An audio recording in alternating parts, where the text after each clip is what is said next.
Vamos les amis, mais quel match! Mais quel match! C'est le plus grand derby madrilène de l'histoire du foot. Et je vais vous sortir une stat après, mais je crois que la dernière fois qu'on avait vu autant de buts, je crois 6 buts, c'était dans les années 90. Là, 8 buts, 5-3 du Real grâce à des buts en toute fin de rencontre de Brahim Diaz, de Rossellou, avec un Kepa qui a été clownesque, avec un Carvaral qui a eu des stats dignes de Cristiano Ronaldo, grande époque, avec un but et 2 passes D. Non, franchement, on a tout vu ce soir, c'était incroyable. Incroyable. Bien sûr, il y a des très bonnes choses, hein. Notamment, comme j'ai dit, Carvaral, beaucoup de défenseurs qui ont marqué ce soir. On est quand même sur un match où il y a 3 défenseurs différents du Real qui ont marqué. Je ne sais pas si c'est arrivé en 122 ans d'histoire du Real Madrid. C'était un match lunaire. On est le 10 janvier, les amis. Le 10 janvier, 10h44 au moment où je tourne cette vidéo. Et je peux d'ores et déjà vous dire que c'est le match de cette année. Aucun autre match ne fera mieux que ce scénario absolument dingue. Et j'avais mis sur Twitter, je pense qu'Arda Güler va rentrer et va offrir la victoire au Real et casser Internet. Bon, finalement, il n'a pas marqué le jeune Turc, mais c'est Brahim Diaz qui a tapé un 100 mètres contre Oblak. Mais non, mais ça aussi, c'est pareil, c'est incroyable. Un joueur qui tape un 100 mètres contre un gardien lors d'une contre-attaque et qui marque le 5e but. Je vous dis, c'était monstrueux. Alors, j'ai pris plein de screens. On va parler de plein de choses ce soir. On va se calmer. On va un peu redescendre. Là, c'était ma réaction à chaud au coup de sifflet final. Évidemment, très content puisque le Real est donc en finale de la Super Coupe d'Espagne, soit contre le Barça, soit contre Osasuna. On aura le temps d'en reparler d'ici la fin de semaine. Mais en tout cas, pour l'instant, l'année 2024 commence très bien et on poursuit notre série d'invincibilité puisque, je le rappelle, le Real est invaincu depuis 19 rencontres. Ce n'est pas rien.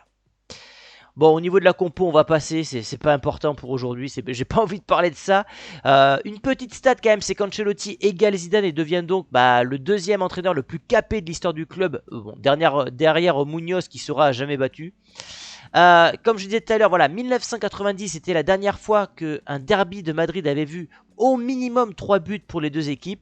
Là, 5-3, honnêtement, faudra que je fouille, mais je suis pas sûr. Pour ceux qui veulent l'info, suivez-moi sur Thread, je mettrai sûrement l'info demain, ou sur Twitter. Je mettrai l'info demain, j'irai chercher ça parce que j'ai pas la stat en tête. Et pourtant, ça a mal commencé. Et comme d'habitude, ce Real encaisse un but dans les 10 premières minutes. C'est une fâcheuse tendance cette saison. Encore plus quand c'est l'Atlético Madrid, parce que tu sais que c'est un club qui va après se regrouper derrière, et ils l'ont fait pendant quasiment toute la rencontre, à jouer avec 2 rideaux défensifs derrière. C'est très difficile de les bouger. Ça a annihilé certaines individualités comme Bellingham, comme Vinicius et un petit peu Rodrigo. Et t'as pas le droit d'encaisser des buts, surtout sur des coups de pied arrêtés. Tu sais que les mecs sont ultra doués dans ce domaine-là. En plus, vous le voyez, Hermoso, il est tout seul. C'est une grave erreur de concentration du Real. Il y a Kepa qui ne plonge pas, sur sa ligne, mais qui ne sort pas non plus. C'était là aussi le signe d'une soirée cauchemardesque pour lui. Un penalty qui n'est pas sifflé. L'arbitre, je l'ai trouvé très mauvais ce soir. Encore une fois, à un moment, je crois que c'est en prolongation. Il y a Bellingham qui est par terre. Il se fait shooter comme ça par le joueur de l'Atlético en plein ventre. Rien. Il n'y a même pas eu de carton jaune, je crois, dans cette rencontre. C'était n'importe quoi, l'arbitre ce soir. Ouais, donc là, il y avait un penalty, mais c'est pas très important. Et puis, Rudiger, qui, quelques jours après son but de la tête, va marquer. Et alors là, j'ai pris mon clavier, clac clac, direct. Là, c'est Ramos 2014, les gars. Ça a pas loupé. Les screens sont sortis et je vous l'ai mis. Puisque c'est la même position, contre le même adversaire. Et vous voyez, même position du gardien également. Non, franchement, c'est un but jumeau. C'est beau. Et Rudiger, le gars, on n'en parle pas, mais il a un physique hors du commun. Hors du commun. Je ne sais pas si vous avez vu le sprint qui tape contre Griezmann en pleine prolongation, alors que le Français part au cage. Non, franchement, c'est trop. Il est trop fort, ce mec. Et on l'a recruté libre. Et puis cette action. Alors là, il va falloir la retenir, cette action, puisque c'est Carvaral, qui fait une passe D. On sait que Carvaral, depuis qu'il a le brassard, il est trop fort, il est injouable. Mais but de Mendy. Qu'est-ce que fout Mendy dans cette position? J'étais choqué. J'étais devant mon écran, je fais waouh, mais qu'est-ce qu'il fait là? Mendy qui ne monte absolument jamais. Ça va peut-être lui donner des idées, parce qu'il avait déjà marqué une fois contre l'Atalanta, je crois, ou contre l'Inter, je sais plus, un club italien. Il avait marqué en Ligue des Champions. Quand il monte, il est plutôt doué, Mendy. Et là, il a marqué un but, je dirais un peu à la Benzema, un petit toucher d'extérieur, 2-1, voilà, avec une passe pardon, du latéral droit, un but du latéral gauche. Ça aussi, c'était plutôt rigolo. Je vous dis, cette soirée, il s'est passé que des trucs de dingue. Et puis évidemment, quand je parle de soirée dingue, c'est qu'il y a eu des records puisque Griezmann, et il faut le féliciter parce qu'évidemment c'est un joueur de l'Atlético, mais c'est un joueur français que j'aime beaucoup, est devenu le meilleur buteur de l'histoire de l'Atlético. Alors bien sûr, ce but, il est pas dans la légende puisqu'il ne qualifie pas l'Atlético. Il a inscrit contre le Real Madrid. Mais je vous dis, ce soir, tous les buts ont été incroyables. Il y avait une histoire à raconter sur chaque but en fait. C'est ça que j'ai beaucoup aimé dans cette rencontre. C'est le genre de rencontre que tu vois une fois dans l'année dans ton club. La dernière fois que j'ai vu un match comme ça qui m'a procuré autant d'émotions, je parle bien autant d'émotions, c'est quand j'étais allé au Bernabéu que j'avais assisté au match contre City. Alors bien sûr dans un contexte beaucoup plus important, puisque c'était une qualif de Ligue des Champions. Mais je ne revivrai plus jamais un match comme ça, surtout quand tu étais dans un stade, je le sais. Mais ce soir ça s'en rapproche, parce que le match, dans son scénario, dans son histoire, il était unique. Il était unique. Qu'est-ce qui s'est passé là? Oui, je voulais dire Kepa, parce que un match ça se joue sur l'efficacité dans les deux surfaces, que ce soit au niveau des attaquants, mais aussi des gardiens de but. Et Oblak, il va faire un arrêt monstrueux face à Rodrigo. Et Kepa, il aurait été dans les cages, c'était but obligé.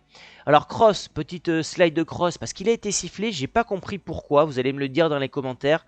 Est-ce que c'est par rapport à certains propos tenus envers l'Arabie Saoudite, ou est-ce que c'est parce qu'il est allemand?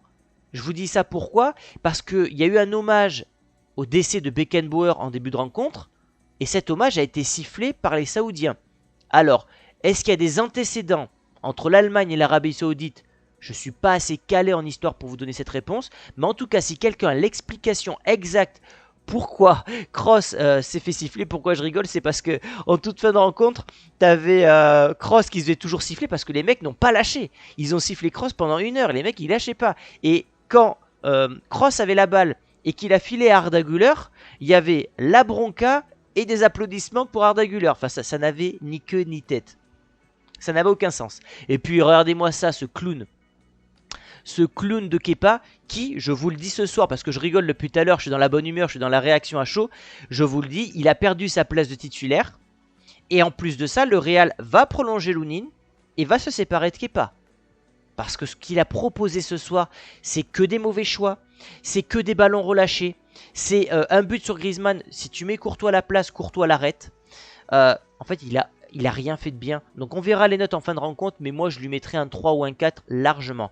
Il y a eu ce but de Carvajal suite à une action complètement folle. Parce que je vous dis, chaque but était dingue. Avec Vinicius, puis Bellingham, puis donc Carvajal, qui a mis un bombasso dans la lucarne. Et donc Carvajal qui finit quand même la soirée. Et c'est mon homme du match. Et je pense que ça sera le vôtre aussi. Avec 2 passes décisives et un but. C'est la seule fois de sa carrière qu'il aura des stats comme ça. Ce match est extraordinaire. Et puis jusqu'à ce but de Rosselló qui va louper sa tête. Je vais me répéter, mais chaque but a une histoire extraordinaire. Sa tête elle est ratée. Et je me demande même, on verra ça, hein, parce que là je suis à chaud dans la rencontre, si c'est pas Savic ou Oblak qui la met contre son camp. Parce que la tête, au lieu de la frapper, il la pique, elle rebondit et finalement elle rentre. J'ai pas le screen ensuite du but de Brahim Diaz, mais ce dernier va taper un sprint dans les arrêts de jeu de la prolongation face à Oblak qui est complètement largué. Et il va mettre le but du 5-3. On va se poser la question peut-être, alors pas demain, peut-être demain, je sais pas. Mais est-ce que Brahim Diaz, selon vous, ne mériterait pas d'être titulaire? Quand on voit les prestations en ce moment d'un Vinicius qui est très brouillon, même s'il n'a pas été très nerveux, je sais pas, il est décisif à toutes les rencontres, il apporte dans la création, il est à la finition. Si tu es dans la méritocratie comme l'est, je trouve, Ancelotti, bah tu dois te séparer de Kepa et tu dois faire jouer titulaire Brahim Diaz à mes yeux. Au niveau des stats, les amis, bon, vous le voyez, domination du Real, même si ça a été, il y a eu des pics de forme de l'Atlético, vous le voyez dans les momentum. Au niveau des stats, 2 fois plus de frappes pour le Real Madrid. Même si au niveau des frappes cadrées, c'est kiff-kiff. Possession, pareil, pour la Maison Blanche. Et au niveau de mes tops, j'en ai mis 4 exceptionnellement ce soir. J'ai mis évidemment les 3 buteurs, les 3 défenseurs. Rudiger, parce que défensivement, impressionnant. Et en plus de ça, il est buteur. Carvajal, buteur, double passeur. Mendy, parce que physiquement derrière, je l'ai trouvé au point, très juste dans la relance. Et en plus de ça, il met le but du 2-1, qui est certes pas le but le plus important, mais je suis tout le temps à le critiquer du fait qu'il ne monte pas. Ce soir, il monte, il marque, je le mets dans mes tops, c'est logique. Et j'ai mis évidemment un 4e top, parce qu'à mon sens, il a changé la rencontre du Real Madrid, c'est évidemment Brahim Diaz. Donnez-moi vos tops d'ailleurs dans les commentaires. Au niveau de mes flops, j'ai mis Nacho. Nacho, un ton en dessous des autres défenseurs, plutôt en retard dans certaines situations. J'ai mis Kepa parce qu'il a été absolument clownesque, et j'ai remis Kepa parce que je l'ai trouvé vraiment nul et je ne veux plus le voir porter en tant que titulaire ce maillot du Real Madrid. Voilà pour mes tops et mes flops. Au niveau des notes, vous le voyez pareil. Je pense que les stats ont été plutôt logiques, même si je trouve que la note de Vinicius elle est cheaté. J'aurais pu mettre Vinicius dans les flops, je l'ai trouvé très brouillon dans les 30 mètres. Alors c'est la situation qui a fait que, c'est-à-dire pas d'espace pour s'exprimer, il revient de blessure. Je pense que pour revenir à son meilleur niveau, il aura besoin de temps de jeu, de confiance et de marquer peut-être sur 2 matchs consécutifs avant de lancer une série et de retrouver cette confiance. Vinicius plutôt décevant, donc le 8,1 n'est pas du tout mérité, comme le 7,5 de Jude Bellingham, je ne l'ai pas trouvé flamboyant. Valverde par contre à la récupération absolument partout, il couvre une partie du terrain absolument dantesque. Carvajal, homme du match, c'est logique. Moi je trouve que Rudiger mérite largement mieux qu'un 6,7. Mendy a été très bon. Nacho évidemment décevant en tant que capitaine. Et puis Kepa boulet. Je vois pas d'autres mots pour exprimer mon avis sur ce gardien. Donc évidemment les amis, je suis ultra content parce que on est à un match du titre, voilà, de remporter une nouvelle Super Coupe. Je rappelle que, si je ne dis pas de bêtises, mais je pense pas, parce que sur les chiffres, je suis plutôt bon sans me vanter, je crois que le record, c'est Barcelone avec 14 Super Coupes, et le Real, on est à 12. Donc, si on remporte la Super Coupe dimanche, parce que la finale est dimanche à 20h, on reviendrait potentiellement à un titre du record du Barça. Et je veux que le Real ait absolument tous les records dans le foot, donc on ira chercher ce record. Donc voilà les amis, pour ce débrief à chaud de ce match qui restera dans la légende du Real Madrid et qui sera évidemment, au moment où on fera le bilan de la saison, l'un des moments forts, l'un des moments marquants. Même si le Real s'incline dimanche en finale, on se souviendra de ce match-là parce que c'est des matchs absolument uniques. On a pris du plaisir ce soir, on a vu des buts, on a vu du scénario, on a vu des rebondissements, on a rigolé, on n'a pas pleuré, mais on aurait pu pleurer. Bref, moi j'ai vécu une superbe soirée, donc j'espère que ça a été le cas pour vous les amis. Si c'est le cas, n'hésitez pas à lâcher un petit pouce bleu, ça fait toujours plaisir. À vous abonner si ce n'est pas encore fait. Je vous dis à très vite pour des prochaines vidéos. Ciao!